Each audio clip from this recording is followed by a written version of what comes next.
Bak gör, buradan avtobus geçebilir.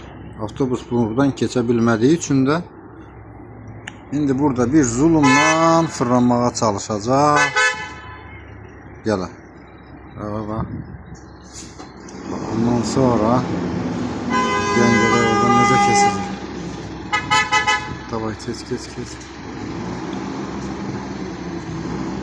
Bir taraf kes.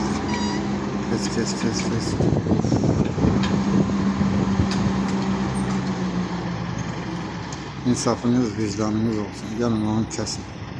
Ben o budağı kesen kimi 3 dakikada gelip 15'in üzerine yazacağım. Ama diğer ki geçen vakti yazmadım, karşı edemedim, durum kalmadı. Hele birazdan meyve bitenden sonra yapraklar bitenden sonra başlayacak.